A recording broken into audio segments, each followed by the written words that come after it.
அஸ்ஸலாமு அலைக்கும் வரஹ்மத்துல்லாஹி வபரகாத்துஹு. நான் டாக்டர் எம்ஆர் முகமது, புகழ்பெற்ற புத்தளம் காதி நீதிபதி. மட்டுமல்ல, இலங்கையிலே பேராதனை பல்கலைக்கழகம், கொழும்பு பல்கலைக்கழகம், இது எனது காதி நீதிமன்றத்தில் தொங்கவிடப்பட்ட அந்த அடையாள சின்னம் மட்டுமல்ல, இன்னொன்றை நான் காட்டுகின்றேன் உங்களுக்கு முன்னால். இதை பற்றி இன்று கொஞ்சம் நான் பேச போகின்றேன். ரைட், இந்த நேரத்தை பற்றி கொஞ்சம் பேச போகின்றேன். Because I am an economics teacher lecturer, also low entrance teacher lecturer. ஐரோப்பாவில் இருந்தால் உங்களுக்கு தெரியும், ஒரு hour 1 hour how much worth, ஒரு ஹவர் எவ்வளவு பெறுமதி என்பதை நீங்கள் அறிந்திருப்பீர்கள் ஐரோப்பாவில் இருந்தால். அன்பார்ந்த சகோதரர்களே, இன்று வெள்ளிக்கிழமை. வெள்ளிக்கிழமை என்றாலே முஸ்லிம் சமூகத்தில் ஒரு குதூகலம். அது ஒரு கிழமைக்குள் கிடைக்கின்ற ஒரு விதம். அதே போல் எதிர்காலத்தில் ரமலான் வரப்போகின்றது. ரமலானுக்கு பின்னால் பெருநாள் வரப்போகின்றது. ஹஜ்ஜி காலம் வரப்போகின்றது. ஹஜ்ஜுக்கு பெருநாள், ஹஜ்ஜு பெருநாள் வரப்போகின்றது. இதை தவிர முஸ்லிம் சமூகத்திலே பல ஆயிரம் ஃபங்க்ஷன்ஸ், ஈவெண்ட்ஸ் இருக்கின்றது. இன்று உங்களுக்கு தெரியும், வெள்ளிக்கிழமை ஏன் முக்கியம் என்றால், அந்த வெள்ளிக்கிழமை கொத்துபா பிரசங்கமும் இந்த நாளுக்குரிய சங்கை கௌரவம்.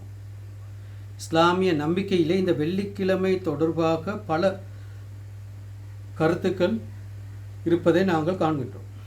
இதில் பிரதானமான ஒரு ஈவெண்ட் தான் அந்த யூனிட்டி அண்ட் த கொத்துபா ஃபங்க்ஷன், அதாவது கொத்துபா பிரசங்கம். வெள்ளிக்கிழமை கொத்துபா பிரசங்கம் மிக முக்கியமான ஒரு ஃபங்க்ஷன். நாங்கள் வெளிகாமத்திலே எங்களுடைய ஆரம்ப பணிகளை ஆரம்பித்த போது முஸ்லிம் சமூகத்தை சீர்திருத்துவதற்கான பணி, இஸ்லாத்தை படிப்பதற்கான பணி, பெண்களை மறுமலர்ச்சி செய்வதற்கான பணி, முஸ்லிம் சமூக மாற்றத்துக்கான பணிகளை ஆரம்பித்த போது வெளிகாமத்திலே பாரி மதரசாவில் கல்வி கற்ற எங்கள் டூரை சேர்ந்த வெளிகம வெளிப்பிட்டியை சேர்ந்த ஒரு நஃபிலி முல்லா, பேரை சொல்லுகின்ற நஃபிலி முல்லா என்பவர், அவர் ஒரு மனநோயாளி. அது தெளிவாக எங்களுக்கு தெரியும். அது வேறு விடயம். மனநோயாளி என்றால் வீட்டில் இருக்கணும். மிம்பர் மேடைகளை பயன்படுத்தி, வெள்ளிக்கிழமையை பயன்படுத்தி எங்களுடைய பணிகளுக்கும் தனிப்பட்ட ரீதியாக எனக்கும் பல சொற்களையும் கற்களையும் வீசியதை நான் இந்த இடத்தில் குறிப்பிடுகின்றேன். என்ன குற்றம் என்றால், நாங்கள் இஸ்லாத்தை படிக்க ஆரம்பித்தோம். we are the youth circle ஒன்றை உருவாக்கினோம். குற்றம் ஒன்று அவருடைய பார்வையில். 2, படிக்க ஆரம்பித்தோம். 3, எங்களுக்கு இஸ்லாத்தை படிப்பதற்கு நாங்கள் கொண்டு வந்தவர் ஒரு தடவை மௌலவியை கொண்டு வரலை. ஒரு மௌலவியை கொண்டு வரவில்லை, அவர்களிடம் இஸ்லாம் படிக்கவும் இல்லை. ஒரு சர்க்கிளை உருவாக்கி சில டீச்சர்ஸ்மார்களை கொண்டு வந்தோம். அதிலே உங்களுக்கு தெரியும், புகழ்பெற்ற ஒரு விரிவிரால்தான், ஒரு ஆசிரியர் தான் 4 இஸ்லாமிய ஞான பாடத்திலே அண்மையில் அவருடைய புத்தகம் கொண்டு வெளியிடப்பட்டது. அப்போ அந்த எம்எச்எம் 4 வந்தார். அதே நேரம் விஞ்ஞான ஆசிரியர், எங்களுக்கு இஸ்லாமிய ரீதியாக வழிகாட்டுற ஆசிரியர், அவர் வகுப்புகளை நடத்தி கொண்டிருக்கின்ற போது இந்த லெப்பமாருக்கு, இந்த முல்லாக்களுக்கு, இந்த கும்பலுக்கு வயிற்றெரிச்சல் ஆரம்பித்தது. இன்னும் நாளுக்கு நாள் எங்களோட சர்க்கிள் விரிவடைகின்றது. நாளுக்கு நாள் ஊரிலே புகழ் அடைகின்றோம். நாளுக்கு நாள் பலம் பெறுகின்றோம். அதே நேரம் நாங்கள் முதலாவது ஆரம்பித்த பணி தான் Islamic library, Islamic circle, Islamic library. அது மட்டுமல்ல, பாடசாலையை நாங்கள் கட்டுப்படுத்த ஆரம்பித்தோம். அதே போல் பள்ளிவாசலை கட்டுப்படுத்த ஆரம்பித்தோம். அந்த பள்ளிவாசலிலே இந்த குறிப்பிட்ட முல்லா, இந்த லெப்பே நஃப்லி கத்தீபா இருந்தோரால், எங்கள் ஊரை சேர்ந்த கத்தீபா இருந்தோரால், குடும்ப வழியாக எனது தந்தையின் வழியாகவும் அவர் எனக்கு சொந்தம், தாயின் வழியாகவும் எனக்கு சொந்தம். இந்த இனிஷியேட்டிவ்ஸுக்கு மிக பிரதானமான ஒரு ஆள் நான் தான். எனக்கும் அந்த இஸ்லாமிய அமைப்புகளும் அந்த பாண்ட், அந்த இன்ஸ்பிரேஷன், அந்த இயக்கம், அந்த டைனமிசம் மூவ் என்னிலிருந்து ஆரம்பித்தது. அதோட என்னோடு சேர்ந்து எனது இளைஞர்கள், நண்பர்கள் ஒன்று சேர்ந்து இஸ்லாமிக் சைக்கிள் உருவாக்கினோம். ஒரு வீட்டிலே நமது கலந்துரையாடலுக்கான பணிகளை நாங்கள் செய்தோம். அதே போல் அந்த காலத்திலே புகழ்பெற்ற போர் தான் ஈரான் ஈராக் யுத்தம், புகழ்பெற்ற ஒரு யுத்தம், ஈரான் ஈராக். அந்த காலப்பகுதியிலே வேலை செய்தார் பேர்வலையில் காதியாக இருந்த மிர்சு என்பவரும், அவர் ஜாமின் அலிமியாவின் ஒரு பங்காளி, கொஞ்ச காலம் படித்துவிட்டு இடையில் நின்றொருவர். அவரும் ஒரு பங்களிப்பை ஆட்டியிருக்கின்றார். இவர் ஈரானிலிருந்து அந்த கொண்டு வரக்கூடிய சில வீடியோக்களை கொண்டு வந்து எங்களுடைய வீட்டிலே போட்டு காட்டுவார். அதே நேரம் அவர் எங்கள் ஊர்லேயே ஒரு சில பங்களிப்புகளை செய்து வருவார். அவருக்கு முன்னால் மௌலவி மீரான் இருந்த ஊர், அவருக்கு பின்னால் ஹிபத்துர் ரஹ்மான் என்ற விஞ்ஞான ஆசிரியர், அதே நேரம் எம்எச் நாலிர் அங்கே இருக்கின்றார். அடுத்து டாக்டர் சுக்ரி இருக்கின்றார்கள். அதே போல் உங்களுக்கு தெரியும் இந்த லத்தீஃப் உடுகொட மதரசா அந்த பிரதான கர்த்தாவின் சகோதரர் லத்தீஃப் ஆலிம் எங்கள் ஊருக்கு இருக்கின்றார். அதே போல் அவருடைய மகன் தற்போது ஜமியத்துல் உலமாவில் இருக்கின்றார்கள். ஷரியா கவுன்சிலில் அவர்களுடைய குழந்தைகள் இருக்கின்றார்கள். அவர்களெல்லாம் குடும்ப ரீதியாக, ஊரு ரீதியாக, பாடசாலை ரீதியாக நாங்கள் ஒரு தளங்களில் சந்திக்கின்றவர்கள். மனஸ்தாபங்கள் எதுவும் இல்லை.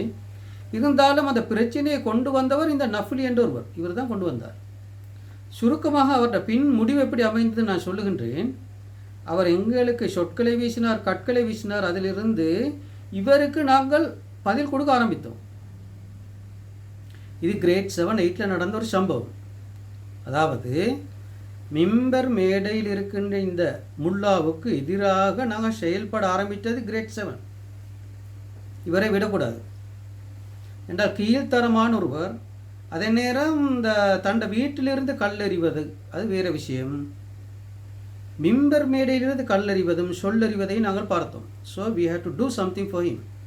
அதற்கு நாங்கள் எங்களுடைய திட்டங்களை வகுத்து இறக்கி ஊரிலேருந்தே ஒதுக்குற அளவுக்கு கொண்டு வந்தோம். அவர் நோமோ, அவருக்கு அந்த ஊரில் எதுவுமே செய்ய முடியாது என்ற அளவுக்கு அவர் தூக்கி வீசப்பட்டார், ஒதுக்கப்பட்டார் என்பதுதான் இறுதி முடிவு. அது மட்டுமல்ல, அவருடைய மகன் பௌத்த மதத்திலே தற்போது இருக்கின்றார். ரைட், நீங்கள் ஒரு விஷயத்தை விளங்க வேண்டும். இந்த பூ மரம் கொண்டு இருக்கும், அதை அடித்தால் அது சுற்றி தண்ட பக்கமே வரும். தனக்கு விருப்பம் இருக்கலாம், வெறுப்பு இருக்கலாம், அது வேறு. அல்லாவுடைய தீனை அதுக்கு அநியாயம் செய்யக்கூடாது. பாயிண்ட் 1. அல்லாவுடைய தீனை சுமப்பவர்களுக்கு அநியாயம் செய்யக்கூடாது. அல்லாவுடைய தீனை படிப்பவர்களுக்கு அநியாயம் செய்யக்கூடாது. நீதிக்காக பேசுபவர்களை துன்புறுத்தக்கூடாது. இப்படி அடுக்கிக் கொண்டே போகலாம். தனது வாழ்க்கையில் படு தோல்வி மட்டுமல்ல, தனது குழந்தைகள் பாரிய சர்ச்சைக்குரிய நபர்களாகவும், அந்நிய பெண்களை திருமணம் முடித்து அந்நிய மதத்திலே மகரகமையிலே அந்த ஆலிமின் மகன் தற்போது வசித்து வருவதாகவும் நாங்கள் கேள்விப்படுகின்றோம். உண்மையிலே அவர் செய்த அநியாயத்துக்கு இதெல்லாம் முடிவு. பட் நாங்கள் சொல்லுகின்றோம் த எண்டிங் பாயிண்ட், அதான் நாங்கள் கேட்கின்றோம். அதை விட இன்னும் ஒரு வினோதம் என்னவென்றால், அவர் ஷுஐப் ஆலிம், மாப்ளலேபே ஆலிம் அந்த சூஃபித்துவ சிந்தனைக்குள் இருந்து கொண்டு தான் எங்களை அவர் எதிர்த்தார். பின்னர் அவர் தௌஹீதாக மாறி ஒரு முற்றாள் தௌஹீத்வாதியாக வந்து தௌஹீத்வாதிகளை அவரை ஒதுக்கினார்கள். அது இன்னும் ஒரு பகுதி. சூஃபித்துவத்திலிருந்து எங்களுக்கு எதிராக செயற்பட்டார். பிறகு நாங்கள் அவருக்கு பதில் கொடுக்க அவர் சிந்திக்க ஆரம்பித்தார். அவர் ஒரு கொத்துபாவில் எங்களுக்கு எதிராக பேசுவதும், அடுத்த கொத்துபாவில் நாங்கள் அவருக்கு நோட்டீஸ் மூலமாக பள்ளிவாசலுக்கு வெளியில் பங்கிடுவது. ஸோ இது ஊரில் எல்லாருக்கும் தெரியும். பிங்கினேட்டு ஒரு அறகலைன்னு போகுது. ரைட், முல்லாவுக்கும் இளைஞர்களும் ஒரு அறகலை போகுது. இதை ஊர் மக்கள் ஒரு சந்தோஷமாக பார்த்தார்கள். எங்களிடம் கேட்பார்கள், இன்றைக்கு என்ன நோட்டீஸ், எம்ஆர் இன்றைக்கு என்ன நோட்டீஸ், இப்படி தான் கேட்பார்கள். அது அழகான வசனத்திலே அந்த வண்டர்ஃபுல் ப்ரெசன்டேஷன் அதில் இருக்கும். பிரீஃப் அண்ட் வண்டர்ஃபுல் ப்ரெசன்டேஷன் அதில் இருக்கும். அந்த நோட்டீஸோடு அந்த பயானோடு ஆர முடியுது. இப்படி ஒவ்வொரு பயான்லேயும் ஒவ்வொரு கொத்துபாவிலேயும் படு தோல்வி அடைஞ்சி சுக்குநூறாகி தலை குனிஞ்சதை நாங்கள் பார்த்தோம். ரைட், எனவே ஆட்டம் அங்கு ஆரம்பித்தது. அடுத்த ஷாட்டை ஒரு படம் இருக்கின்றது. அடுத்த ஷாட்டை அந்த ஷாட்டை அங்கிருந்து ஆரம்பித்தது. அதிலே நாங்கள் வெற்றி பெற்றோம். அப்படியே இந்த அறகலை போராட்டம் என்று வந்தால் நாங்கள் பின்னோக்கி செல்ல மாட்டோம், முன்னோக்கி செல்லுவோம், வெற்றி அடைவோம். அந்த வெற்றி பாரிய வெற்றியாக இன்று வளர்ந்து கொண்டு வந்திருப்பதை நாங்கள் உங்களுக்கு முன்னால் முன்வைக்கின்றோம். எனவே அந்த கருத்தை முன்வைத்து விட்டு இந்த அடிப்படை பின்னணிகளை விளங்கிக் கொள்ளல் வேண்டும். ஒரு ரோஹண விஜயவீர் சும்மா வாரல. மார்ட்டின் விக்ரமசிங்க சும்மா வாரல்ல, அனகாரிக தர்மபால சும்மா வாரல்ல, கால்மார்க்ஸ் சும்மா வாரல்ல. எனவே ஒவ்வொன்றுக்கும் பின்னணி காரணங்கள் இருக்கின்றது. அந்த வெலிகமையில் இருந்த பிற்போக்குவாதம், முல்லாக்களின் அட்டகாசம். ரைட். நான் ஏன் இதை காட்டினேன் என்றால், இதை ஏன் நான் காட்டினேன் என்றால், ஒரு பெண்ணிடம் கேட்கப்பட்டது இப்போது எத்தனை மணி என்று கேட்கப்பட்டது. கணவன் கேட்கிறார் மனைவி கிட்ட, கதிஜா இப்போ எத்தனை மணி என்று. அந்த பெண்ணுக்கு மணி சொல்ல தெரியவில்லை, மணி டைமை சொல்ல தெரிய. அவள் சுவருக்கு ஏறி ஒரு லோசை எடுத்துக்கொண்டு வந்து இப்படி காட்டினான், இதான் மணி, இப்படி தான் டைம் சொன்னது. எனவே இதிலிருந்து நான் என்ன சொல்ல வருகின்றேன் என்றால், இஸ்லாம் எங்களுக்கு தேவை, மദ്രസാக்கள் எங்களுக்கு தேவை, ஆலிம்கள் எங்களுக்கு தேவை, பண்பாடுகள் எங்களுக்கு தேவை, வரையறைகள் எங்களுக்கு தேவை. ஆனால் இந்த அளவு மோசமான நிலைக்கு வரக்கூடாது. உங்களுக்கு தெரியும், இந்த டிரைவிங் பண்ணுவதென்றால் அது ஒரு குற்றமாக பார்ப்பது, பல்கலைக்கழகத்துக்கு செல்வதென்றால் அதை ஒரு குற்றமாக பார்ப்பது, படிப்பதென்றால் அது ஒரு குற்றமாக பார்ப்பது. உங்களுக்கு தெரியும், அந்த ஹமீத் மௌலவி என்றவர் ஒரு கருத்தை நேற்று முன்தினம் ஃபேஸ்புக்கிலே போட்டிருக்கின்றார். கற்பை இழப்பது தான் முடிவென்றால் கல்வி கற்காமல் இருப்பது நல்லது. அந்த வசனத்தை நான் சரியாக சொல்லுகின்றேன். அதாவது கல்வி கற்றால் கற்பை இழப்பீர்கள் அவர் சொல்கிறார். யூனிவர்சிட்டிக்கு போனால் கற்பை இழப்பீர்கள், எபோஷன் 3 டிப் பண்ணுவார்கள் என்று அவர் சொல்கின்றார். கற்பை இழப்பதை விட கல்வி கற்காமல் இருப்பது நல்லது. பாருங்கள் எவ்வளோ ஆபத்தான வசனம் என்று. அந்த பரதநாட்டிய கதையை குழப்பி ஒரு பாரிய சர்ச்சையை கொண்டு வந்து ஒரு முல்லா. உண்மையிலே பல்கலைக்கழகத்துக்கு செல்வது பாலியல் ரீதியாக தன்னோட தொடர்புகளை வளர்த்து கொள்ளவா, அல்லது ஒரு நிறுவனத்துக்கு கல்வி கற்க செல்வது பெண்கள் பிழையாக நடப்பதா? ஏன் பெண்களை மட்டும் அங்கு பேச வேண்டும்? கற்பை இழப்பதை விட மறைமுகமாக பெண்களை பேசுகின்றார். உண்மையில் கற்பு பெண்களுக்கு மட்டுமல்ல ஆண்களுக்கும் இருக்கின்றது. கற்பை இழப்பதை விட கல்வி கற்காமல் இருப்பது நல்லது. இந்த கற்பையும் கல்வியையும் ஒப்பிடலாமா? Can we connect? கற்பை இழப்பதை விட கல்வி கற்காமல் இருப்பது நல்லது. அதில் நான் தனியாக ஒரு கலந்துரையாடலுக்கு வருகின்றேன். எனவே இவர்களுடைய சிந்தனை போக்கு எப்படி என்றால், வெலிகமையிலே இதே மாதிரி சிந்தனை போக்கு இருந்தது. ஏ லெவல் எனது பாடசாலை ஆரம்பிக்கப்பட்ட போது அங்கு ஆசிரியர்கள் இருக்கவில்லை, நோ டீச்சர்ஸ். அப்போ நான் இருந்தேன், இன்னும் ஒரு ஆசிரியர் இருந்தார். 2 டீச்சர்ஸ் மாதிரி வச்சு தான் ஏ லெவல் ஆரம்பித்தது. அப்போ நான் ஜியாகிரபி படிப்பிக்கின்றேன், அதே நேரம் இந்த எக்கனாமிக்ஸ் படிப்பிக்கின்றேன், ஜியாகிரபி எக்கனாமிக்ஸ். இஸ்லாமிக் சிவிலைசேஷன் ஒரு ஆசிரியர் படிப்பிக்கின்றார், அரபு மொழி ஒரு ஆசிரியர் படிக்கின்றார். எனவே 4 பாடம், 2 டீச்சர்ஸ். அப்போ நான் பல்கலைக்கழகத்திலிருந்து ஹாலிடேக்கு வந்தால் காலை 8 மணி முதல் 4 மணி வரை காட்டி லெசன்ஸ் எடுப்பேன். எடுத்துட்டு தான் நான் அந்த நேரம் பேராதனி பல்கலைக்கழகத்திலே கல்வி கற்பித்து கொண்டு இருவேன். இதே மிச்சம் மோசமாக பேசினார்கள். எந்த அளவுக்கு கண்டால் வகுப்பறையிலே வந்து எட்டி பார்க்குறாங்க. இந்த கிளாஸ் ரூமுகள் என்ன நடக்குதுன்னு ஸ்கூலுக்குள்ளே வந்து எட்டி பார்த்தவன். பொய் பிரச்சாரங்களே பரப்பினார்கள். மாஷா அல்லா, 2 ஆசிரியர்கள் துணையால் ஃபர்ஸ்ட் ஸ்டூடெண்ட்ஸ் பேராதனை பல்கலைக்கழகத்துக்கு சென்று இன்று அதே பாடசாலையில் கல்வி கற்கின்றால் அழகான வாழ்க்கையை வாழ்கின்றார்கள், ஊடு வாகனத்தோடு வாழ்கின்றார்கள். அதிலிருந்து தொடர்ந்து எங்கள் ஊரிலே பெண்கள் படிப்பதற்கு நகர ஆரம்பித்தார்கள். அது ஒரு நல்ல செய்தி. அதே நேரம் அதுக்கு பின்னால் நான் எனது பல்கலைக்கழக வாழ்க்கை முடித்துவிட்டு மால்டீவ்ஸில் இருக்கின்ற போது திருமண ரீதியாக நான் புத்தளம் மாவட்டத்துக்கு வருகின்றேன். தற்போது நாங்கள் வருவோம். எங்களோட சென்ட்ரல் டிஸ்கஷன் கேட்டால் கொத்துபா, மாடர்னைசிங் கொத்துபாக்களை நவீனமயப்படுத்துவது. இதுதான் எனது தலைப்பின்றி ஃப்ரைடே கொத்துபா மாடர்னைசேஷன். இஸ்லாமிய வரலாற்றிலே, அது மட்டுமல்ல இலங்கை வரலாற்றிலே பள்ளிவாசல் ஆரம்பித்தது முதல் இன்று வரை கொத்துமா மேடைகளில் கொத்துபாக்களை செய்வது ஆலிம்கள், முல்லாக்கள் அல்லது லெப்பமார்கள். அந்த ட்ரெண்டில் எந்த மாற்றம் இதுவரையில் வரவில்லை. நாங்கள் வர வேண்டும் என்று சொல்கின்றோம். அப்போ ஃப்ரைடே கொத்துபா எப்படி இருக்கும்? ஒரு ஆலிம் வருவார், கொத்துபா பிரசங்கம் செய்வார், பணத்தை பெறுவார், புரியாணி சாப்பிடுவார், அப்படி பறந்து விடுவார். அந்த ஆலிமுக்கும் அந்த ஊருக்கும் எந்த சம்பந்தமும் கிடையாது. அடுத்த வெள்ளிக்கிழமை ஒரு ஆலிம் வருவார், கொத்துபா பிரசங்கம் செய்வார், பணத்தை பெறுவார், புரியாணி சாப்பிடுவார், அப்படி மாயமாய் மறைந்து விடுவார். எனவே இந்த ஆலிம்களுக்கு ஒரு ரொட்டேஷன் ஒன்று இருக்கின்றது. ஓகே, சங்கீத கதிரை மாதிரி இப்படி ரொட்டேஷன், ரைட். ஒரு பயம் பண்ணுவது, பணம் பெறுவது, புரியாணி சோறு சாப்பிடுவது. இந்த ரொட்டேஷன் இப்படி வெற்றிகரமாக நடந்து கொண்டு இருக்கின்றது. அது உங்களுக்கு தெரியும்.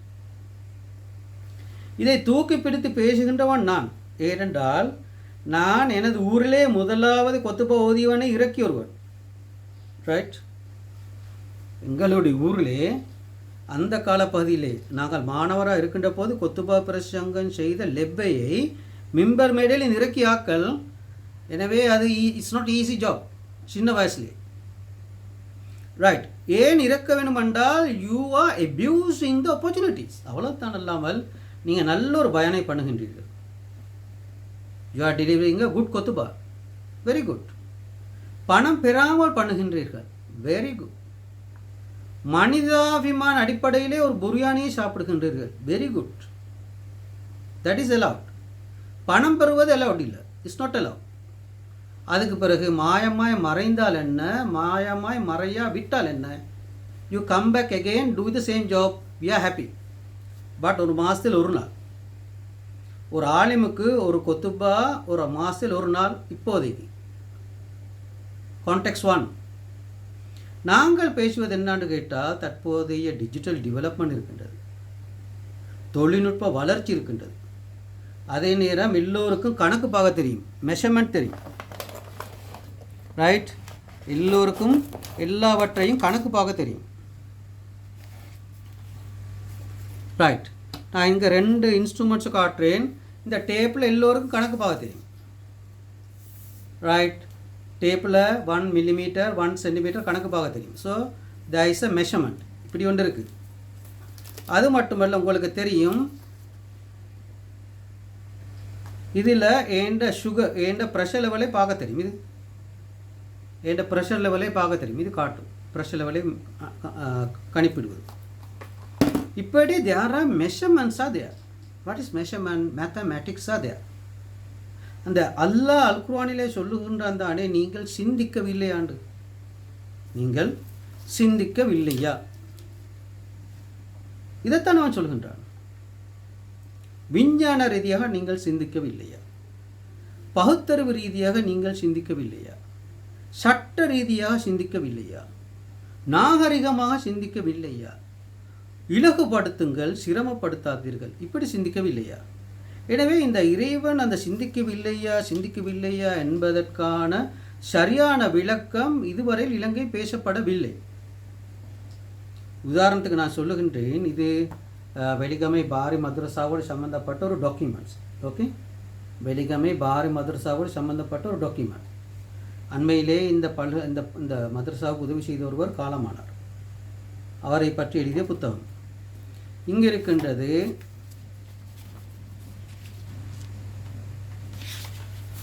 காதி நீதிமன்றம், நான் புத்தகம் காதி நீதிபதியாக இருந்தபடியால் காதி நீதிமன்றம் தொடர்பாக இந்த கான்ஸ்டியூஷன், இதுதான் கான்ஸ்டியூஷன், ரைட்.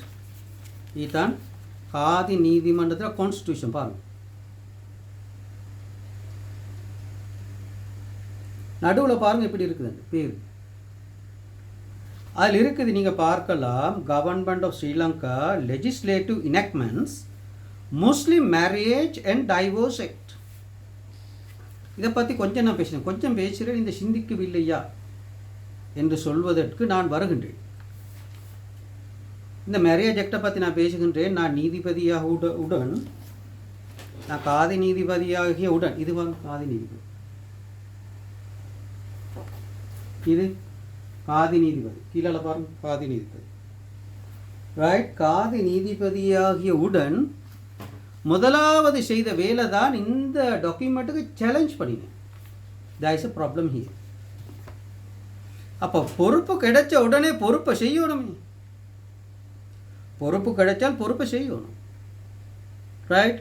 இதில் இருக்கின்றது ஒரு காதிக்கு 250 ரூபா தான்,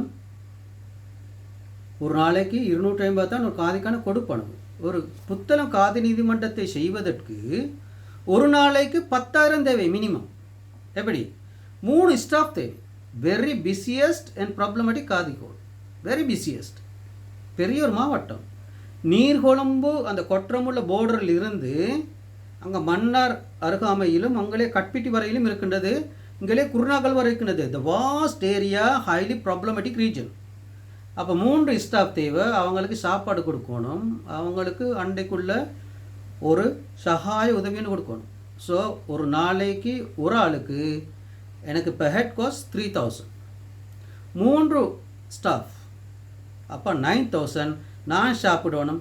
எனவே கிட்டத்தட்ட 10 + 10 எல்லாத்தையும் முடிக்கலாம், பர்த்டே எக்ஸ்பென்சஸ். அதே நேரம் இந்த காதிக்கோ டேன்னு சொல்லி ஒன்று நான் ஒரு மாதத்தில் ஒரு நாள் அல்லது 2 நாள் வைப்பேன். இதை செய்வதற்கு எனக்கு 60,000 ரூபா தேவை பர் டே காஸ்ட். 3 ஜூரி வருவான், 3 இல்லாட்டி 4 ஜூரி. அவர்களுக்கு சாப்பாடு, அவர் ஒருவருக்கு 3,000 ரூபா சல்லி. அந்த நேரம் 2 அல்லது 3 போலீஸ் அதிகாரிகள் வருவார்கள். நான் போலீஸ் இல்லாமல் நீதிமன்றத்தை செய்யக்கூடிய ஒருவன் இருந்தாலும் போலீஸை நான் வர வைத்து கொள்ளுவேன். ஏனென்றால் இந்த வாஸ் க்ரௌட் ஒன்றை நான் அன்றைக்கு ஹேண்டில் பண்ணுறது. அதே நேரம் சல்லியை பெற்றுக் கொடுக்கின்ற வேலை இருக்கின்றது. கணவனிடமிருந்து மனைவிக்கு சல்லியை பெற்றுக் கொடுக்கின்ற வேலை இருப்பதால் அதை போலீஸுக்கு முன்னால் நான் வைத்து அதை செய்ய விடுவேன். ஆனால் பெரும்பாலான சந்தர்ப்பங்களில் போலீஸ் இல்லாமல் தான் காதி நீதிமன்றத்தை நடத்துவேன். பாறை பிரச்சனைகளோடு நான் காதி நீதிமன்றத்தை நடத்தினாலும் அல்லாவின் அருளாலும் நீதியாலும் மக்கள் மனதை வென்று இந்த நீதிமன்றத்தை நடத்தி வருவார். தற்போது நீங்கள் பார்க்கலாம், முஸ்லிம் சமூகத்திலே நான் பேசுகிற கருத்துக்கள் அனைத்தும் இனோவேட்டிவ், புதியவை, intellectual and rational and scientific. நீங்கள் பார்க்கலாம், இங்கே பார்க்கலாம், இந்த கான்ஸ்டியூஷன் பேர் முஸ்லீம் மேரேஜ். இங்கே பாருங்கள், முஸ்லீம் மேரேஜ், முஸ்லீம் மேரேஜ். கீழால பாருங்கள், டிவோர்ஸ் ஆக்ட், MMDA. ரைட். நாங்கள் ஃபர்ஸ்ட் பார்ட், முதலாவது வசனம் தான் முஸ்லீம். சரி, எக்ரி, வி ஆர் முஸ்லீம். முஸ்லீம்களை பற்றி பேசுகின்ற ஒரு சட்டம். அடுத்து மேரேஜ் என்று பேசுது. மேரேஜ், காது நீதிமன்றத்தில் திருமணம் முடித்து கொடுப்பதில்லை. காதி கோர்ட்டில் திருமணம் முடித்து கொடுப்பதில்லை.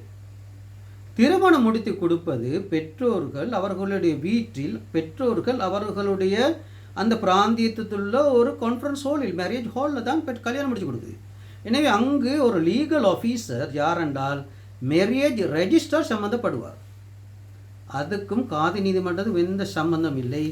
எனவே இதில் போட்டிக்கு பேரை பாருங்கள், முஸ்லீம் மேரேஜ், வசனம் ரோம். இதில் மேரேஜ், காதியார் மேரேஜ் செய்வதில்லை. எனவே அந்த ஃபர்ஸ்ட் பார்ட் முடியுது. செகண்ட் பார்ட்டை பாருங்கள், அண்ட் டைவோர்ஸ் ஆக்ட். இப்போ பாருங்கள், செகண்ட் பார்ட் டைவோர்ஸ் ஆக்ட். நீங்கள், உங்களுக்கு தெரியும், இந்த நீங்கள் இறைச்சி கடைக்கு செல்லுகின்றீர்கள், மஸ்கடேட்டே. ஆனால் மஸ்கடைக்கு போனால் அங்கே இறைச்சி இருக்கும்.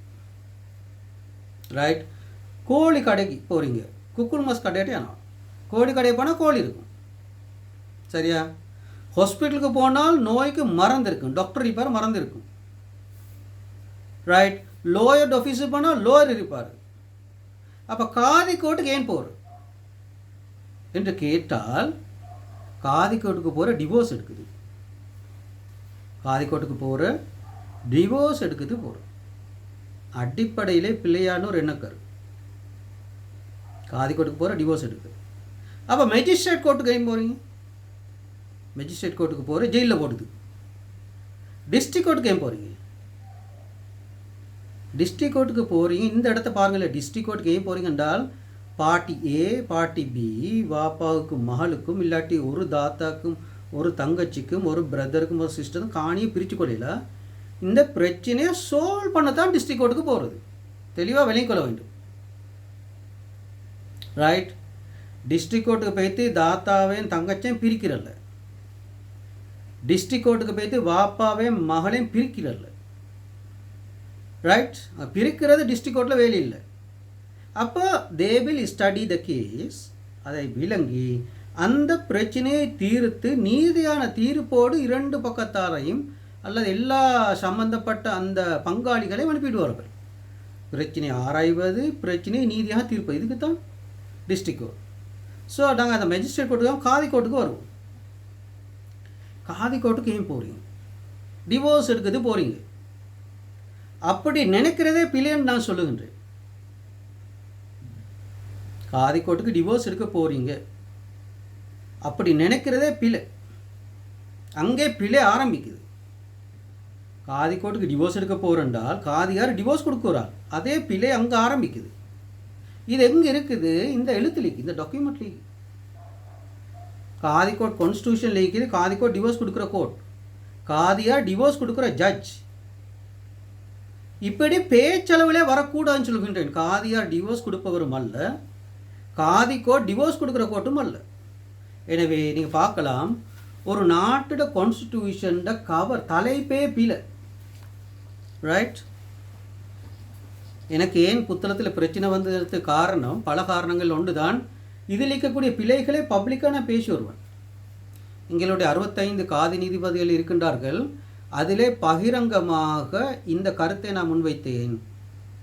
That is a problem. இந்த பேரில் பிளம், இந்த பேரே பிழை. எனவே மேரேஜ் செய்கின்ற இடமல்ல அதை எடுத்து போட்டால், டிவோர்ஸ் கொடுக்குற இடமல்ல அதை எடுத்து போட்டால், இந்த கான்ஸ்டியூஷனுக்கு பேரே இல்லை. There is no name. இந்த கான்ஸ்டியூஷனுக்கு பேரே இல்லை. There is no name. அப்போ உள்ளுக்கு ஒன்றும் பார்க்க தேவையில்லைங்க, உள்ளுக்கு பார்க்க தேவையில்லை. கவர் பேஜ் பேரே பிழை. இதை நாங்கள் விளங்கிக் கொள்ளல் வேண்டும். ரைட்? அப்போ இது எத்தனை வருஷமாக இந்த அசம்பாவிதம், இந்த அட்டகாசம், இந்த சிந்தனை சிக்கல், எத்தனை லோயர் சம்மந்தப்பட்டாங்க, எத்தனை லெப்பமார் சம்மந்தப்பட்டாங்க, ஜம்மியத்துல் உலமா இவ்வளோ காலம் சம்மந்தப்படுத்தப்பட்டது. எங்களுக்கு தான் சட்டம் தெரியும், நாங்கள் தான் நீதிபதி என்றவர்கள் உருவாக்கியதான் இது. இதுக்கு தான் நான் பகிரங்கமாக சேலஞ்ச் பண்ணுறேன். Intellectual challenge on this documents. அதே நேரம் நாங்கள் இன்னொன்றுக்கு வருவோம். இதே மாதிரி ஒரு டாக்குமெண்ட் இருக்கின்றது, பள்ளிவாசல் நிர்வாகிகளை தெரிவு செய்கின்ற வகுஃப் ஆக்ட். வகுஃப் ஆக்ட் இருக்கின்றது. இதையும் விவாதத்துக்கு கொண்டு வர வேண்டும் என்று நான் சொல்லுகின்றேன். வகுஃப் ஆக்டையும் விவாதத்துக்கு கொண்டு வர வேண்டும். தற்போது நாங்கள் வருவோம். எனது இந்த இனோவேஷன் என்னன்னு சொல்கின்றேன். சுமார் இன்னும் ஒரு 10 நிமிடம் பேச முடியும். நான் நாளைக்கு மற்ற கருத்தை முன்வைக்கலாம்னு நினைக்கின்றேன். உங்களுக்கு தெரியும், பள்ளிவாசலே கொத்துபா பிரசங்கம் நடக்கின்றது. அது நேற்று எப்படி நடந்ததோ அதே மாதிரி இன்று நடக்கின்றது. இன்று எப்படி நடக்கின்றதோ அப்படி நாளை நடைபெறும். கருத்து வேறுபாடு இல்லை. அதே நேரம் உங்களுக்கு தெரியும், பெரிய ஒரு இலட்சியவாதி தான் நலீம் ஹாஜார். நலீம் ஹாஜார் என்பது முதலாவது வேவ், ஃபர்ஸ்ட் வேவ் பாரி ஜிஃப்ரியா தென்மாகாண மദ്രஸாவுக்கு பிறகு 1973 மദ്രஸா நலீமியான்னு சொல்லி ஒரு கன்செப்ட் வருகின்றது. அதிலே பல சம்பந்தப்பட்டிருக்கின்றார்கள். அந்த புத்தகத்தை நான் தேடிக்கொண்டிருக்கின்றேன். அந்த ஜாமியா நலீமியாவின் வரலாற்றை பெறுவதற்கும் நலீம் ஹாஜார் ஏன் ஜாமியா நலீமியாவை உருவாக்கினார் அதை நான் தேடிக்கொண்டிருக்கின்றேன். அதே நேரம் உங்களுக்கு தெரியும், டாக்டர் சுக்ரி அவருடைய புத்தகம் இங்கே இருக்கின்றது. இது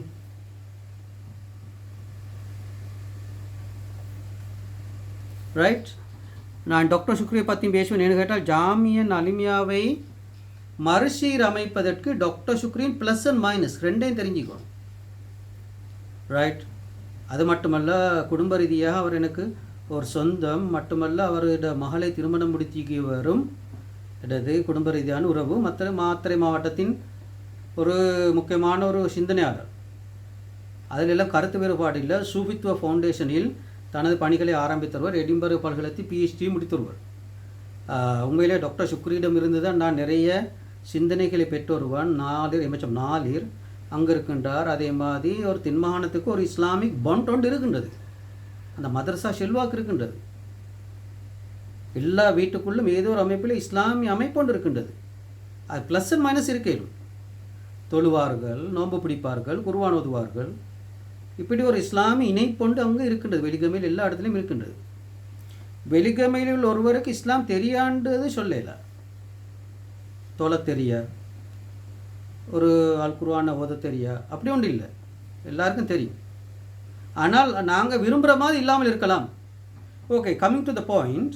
இந்த நலீம் ஹாஜார் உருவாக்கின மதரசா 1973க்கு பின்னால் பணியாற்றுகின்றது. நான் கேட்குறேன், 1972 பள்ளிவாசலில் கொத்துபா எப்படி நடந்தது? இது 73 உருவாக்கின மதரசா. விஞ்ஞானபூர்வமாக நான் கேட்குறேன், 72 கொத்துபா எப்படி நடந்தது? 71 கொத்துபா எப்படி நடந்தது? அப்படி இலங்கை வரலாற்றிலே கொத்துபா எப்படி நடந்தோ அது மாதிரி தான் இன்று நடக்கின்றது. ஒரே ஒரு வித்தியாசம், பாரம்பரிய அந்த நலிமியை உருவாக்கு முன்னால் ஜுப்பாவையும் இந்தியன் சாரத்தையும் எடுத்துக்கொண்டு கொத்துபா ஓதியவர்கள். இந்தியன் சாரத்தை எடுத்துக்கொண்டு தான் அவங்க கொத்துபா ஓதினாங்க. இந்தியன் சாரம் இருக்கும். இவர்களிடம் இங்கிலீஷ் ட்ரௌசர் இருக்கும். Right? Indian dress, English dress, அவ்வளோதான் வித்தியாசம். அவர்களும் பணம் பெற்றார்கள், நலிமியாயில் ஓதினவர்களும் பணம் பெற்றார்கள். இங்கு தான் பிரச்சனை இருக்கின்றது. ரைட்? பாரம்பரிய மதரசாக்களிலிருந்து வந்தவர்களும் கொத்துபாவதி பணம் பெற்றார்கள். அதே பல்லவியை, அதே வியாபாரத்தை, அதே பைலாவை இவர்களும் செய்து இவர்களும் பணம் பெற்றார்கள். இவர்கள் பணம் வானவென்று சொல்லவில்லை, பணம் பெறுவதை பிழையாக பேசவில்லை. ஸோ அங்கு மாற்றம் வரவில்லை. Same game, same game, same team, same game. எனவே ஆங்கிலத்தில் ஒரு பழமொழி ஒன்று இருக்கின்றது, சேம் வைன் டிஃபரண்ட் பாட்டில். ஒரே வைன், சேம் வைன் டிஃபரண்ட் பாட்டில், அல்லது ஓல்டு வைன் நியூ பாட்டில், பழைய வைன் புதிய போத்தலில் இருக்கின்றது. எனவே ஜாமியா நலிமியா தான் எதிர்பார்த்த பங்களிப்பை முஸ்லிம் சமூகத்துக்கு வழங்கவில்லை. It's a fail institution. மதரசா நலிமியா ஒரு தோல்வி அடைந்த நிறுவனம். It's a fail institution. Right? அதை யூனிவர்சிட்டி என்று நீங்கள் பேரை போட்டால் என்ன, ஹார்வர்ட் யூனிவர்சிட்டி என்று பேரை போட்டால் என்ன, கேம்பிரிட்ஜ் யூனிவர்சிட்டி என்று பேரை போட்டால் என்ன, லண்டன் ஸ்கூல் ஆஃப் எக்கனாமிக்ஸ்னு பேரை போட்டால் என்ன, உலகத்திலே எங்களை விட சிறந்த அறிஞர்கள் இல்லை நாங்கள் தான் சொன்னால் என்ன, that's a fail institution. Simple. அதை நாங்கள் விஞ்ஞானபூர்வமாக நிறுவுவோம். ரைட்? எனவே 1973 பின்னால் மதரசா நலிமியா ஆற்றிய பங்களிப்பு முஸ்லிம் சமூகத்திலும், பள்ளிவாசலுக்குள்ளும், பாடசாலைகளுக்குள்ளும், மதரசாக்களுக்குள்ளும், தொழில் தளங்களிலும், மீடியாக்களிலும், சிந்தனை போக்கிலும் ஆற்றிய பங்களிப்பு அது இஸ் நாட் சிக்னிஃபிகண்ட். அதுக்கு காரணங்கள் இருக்குது. ஆனால் நாம் கொண்டு வர அந்த செய்திகள், நான் கொண்டு வர சீர்திருத்தங்கள், the reforms by me, the reforms by us, the reforms by university intellectuals is totally different. அடிப்படையில் வித்தியாசமானது. பள்ளி வாசலுக்குள் பணம் எடுக்கக்கூடாதுன்னு சொல்கின்றோம், டோன்ட் டேக் மணி. பள்ளி வாசலுக்குள் அரசியல் செய்யக்கூடாதுன்னு சொல்கின்றோம், டோன்ட் டூ பாலிட்டிக்ஸ். எனவே அரசியல் செய்கின்ற மதரசாக்கள், அரசியல் செய்கின்ற முல்லாக்களுக்கு மிம்பர் மேடைகளிலோ, இமாமாக தொழுவிப்பதிலோ, பள்ளிவாசல் டூர் புரோகிராமை கொண்டு செய்வதிலோ அனுமதிக்க முடியாது என்று தெளிவாக சொல்கின்றோம். Because you are utilising, you are capitalising, utilising மிம்பர் ஸ்டேஜ், மாஸ்க், இதை உங்களுடைய அரசியலுக்கும் உங்களுடைய வியாபாரத்துக்கும் நீங்கள் பயன்படுத்துகின்றீர்கள். ஸோ இதை எங்களுக்கு அனுமதிக்க முடியாது. அதே நேரங்கள் நான் பார்க்கலாம், இந்த பள்ளிவாசல் நிர்வாகத்தோடும் பள்ளிவாசல் முகாமையோடும் வரக்கூடிய டாக்குமெண்ட்ஸ். ரைட்? நான் இந்த காதி கோட்டுக்கு உள்ளதே ஒரு டாக்குமெண்ட் தான். இது காதி கோட்டை நடத்துவதற்கு இது மட்டும்தான் இருக்குது. பட் இடது கால பிரிவிலே புத்தளங்காதி நீதிமன்றத்திலே நான் இருக்கின்ற போது இது ஒன்றையும் நான் ஏற்றுக்கொள்ளவில்லை. அப்போ ஜட்ஜ் ஒன்று கான்ஸ்டியூஷன் ஏற்றுக்கொள்ளாமல் எப்படி காதி நீதிமன்றத்தை நடத்துவது? நீதிபதியாக இருக்கின்ற ஒருவர் இந்த டாக்குமெண்ட்டை ஏற்றுக்கொள்ளாமல் அந்த காதி கோர்ட் சிஸ்டத்தில் பயன்படுத்துகின்ற ஃபார்ம்ஸ் அதை ஏற்றுக்கொள்ளாமல் எப்படி நீதிமன்றத்தை நடத்துவது? அல்லாஹ் எனக்கு அறிவை தந்திருக்கின்றார். அல்லாஹ் எனக்கு புத்தாக்கங்களை உருவாக்க ஆற்றலை தந்திருக்கின்றான். புகாரியில் வருது 71 அல்லது 51 ஆகின்றேன். இறைவன் யாருக்கு நலவை நாடுகின்றானோ அவனுக்கு மார்க்கத்தில் விளக்கத்தை கொடுப்பான். ஜாலிகல் கிதாப் லா ரைப ஃபீஹி ஹுதல் லில் முத்தகீன். இதுதான் அதுக்கு பதில். நான் சிந்திச்சேன், நீதியான கோர்ட்ஸ் நான் நடத்தணும், நீதியான நீதிமன்றத்தை நடத்தணும், நீதியான தீர்ப்பை வழங்கணும், மாடர்னைஸ். உங்களுக்கு தெரியும், தற்போது எல்லாம் டிஜிட்டலைஸ். பெரிய பெரிய கற்று எழுதுதல்ல காலம், ஜஸ்ட் பட்டன் கிளிக் பண்ணுறது. தலாக் பட்டனை கிளிக் பண்ணியாச்சு, அப்ளை பண்ணி டேட்டை கிளிக் பண்ணியாச்சு, வார டேட்டை கிளிக் பண்ணி இந்த டிஜிட்டலைசேஷன் நான் செய்தேன் புத்தளங்காதி நீதிமன்றத்தில். நான் புத்தளங்காதி நீதிமன்றத்தில் செய்த மாற்றங்கள் கொஞ்சம் நான் பேசுகின்றேன். ஒன்று காதி பேங்கிங் சிஸ்டம், காதி கோட் பேங்கிங் சிஸ்டத்தை அறிமுகப்படுத்தினேன். ரெண்டாவது, நிறைய பெண்கள் தண்ட கார்டியன்ஸை மறைத்தார்கள். வாப்பவோ திருமணம் முடிப்பதற்கு சைன் பண்ணினாக்களை மறைச்சார்கள். சரி, மறைச்சது வேறு. சிலாக்கள் பிழையானவர்களை கொண்டு வந்தார்கள், திருட்டுத்தனமான மாப்பிள்ளையே கார்டியனாக கொண்டு வந்தார்கள். எனவே கார்டியன்ஸ் ஐடென்டிட்டி கார்டு GIC இதை நான் பேசினேன். இப்படி கொண்டு வரணும். அந்த புள்ள வாரட்டமுக்கு எனக்கு பாப்பா யாருன்னு தெரிஞ்சுக்கணும், உம்மை யாருன்னு தெரிஞ்சுக்கணும், நானை யாருன்னு தெரிஞ்சுக்கணும், சாச்சை யார், மாமை யார். ஒரு தாளில் அவட ஃபோட்டோ, அவட பிள்ளையோட ஃபோட்டோ, பாப்பா உம்மோட ஃபோட்டோ, மாமா சாச்சோட ஃபோட்டோ, அந்த குடும்பத்தை எல்லாத்தையும் ஃபோட்டோவும் டெலிஃபோன் நம்பரும் மீக்கணும். இது கார்டியன் ஐடென்டிட்டி கார்டு. இப்படி ஒன்றை நான் பேசினேன். இன்னொன்றை பேசினேன், நேரடியாகவே காதி நீதிமன்றத்துக்கு வர முன்னால் காதி court counselling and cultural forum இதை நான் பேசினேன். இன்னொன்றை நான் பேசினேன், family culturing and counselling agent. போலீஸுக்கு உடனே வரல, போலீஸுக்கு உடனே போகிறல. நீங்கள் உங்களுக்கு தெரியும், குடும்ப பிரச்சனைக்கு போலீஸுக்கு போகுது, குடும்ப பிரச்சனைன்னு வந்தால் போலீஸுக்கு போகுது, குடும்ப பிரச்சனைக்கு கோர்ட்ஸுக்கு போகுது, டிஸ்ட்ரிக்ட் கோர்ட், மேஜிஸ்ட்ரேட் கோர்ட். குடும்ப பிரச்சனைக்கு காதி கோர்ட்டுக்கு வருவது. வந்தால் என்ன நடக்கும் இது உங்களுக்கு தெரியும். ஒரு சின்னொரு எனது மகள் விளையாடுற ஐட்டம் முட்டை, வெள்ளையாக இருக்க வேண்டிய முட்டை. இந்த முட்டை உடைந்தால் விஞ்ஞானியாலும் சேர்க்க முடியாது. ரைட்? முட்டை உடைந்தால் விஞ்ஞானியாலும் சேர்க்க முடியாது. இந்த இரும்பு உடைந்தால் இதை சேர்க்க முடியும், மனசுடைந்தால் சேர்க்க முடியாது. எனவே காதி நீதிமன்றத்துக்குள் சென்று வழக்கை பதிவு செய்தவுடன் அங்கே ஒரு இணைப்பு உடைகின்றது. அந்த கணவன் தான் சரி என்று வாதாடுவதும் பெண் தான் சரி என்று வாதாடுகின்ற நிலைமை தான் உருவாகுமே அல்லாமல் நாங்கள் என்ற நிலைக்கு வரமாட்டார்கள். அதே நேரம் இலங்கையில் உள்ள சட்டத்தின்படி தான் போலீஸ் நிலையம் நடக்கும். இலங்கையில் உள்ள சட்டம் எதை சொல்லுதோ அதைப்படி தான் போலீஸ் நிலையம் நடக்கும். முஸ்லிம் குடும்ப பிரச்சனைக்கு போலீஸ் நிலையம் சென்று தீர்வை பெற முடியாது. பட் ஒரு அட்டெம்ப்ட் எடுக்க முடியும். You can have a step.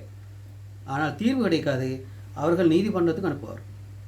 எனவே இந்த போலீஸுக்கு செல்ல முன்னால், காதி நீதிமன்றத்துக்கு வர முன்னால், பள்ளிவாசலுக்கு வெளியால், ஜமியத்துல் உலமாவுக்கு வெளியால், there should be an independent body. Family counselling and culturing forum.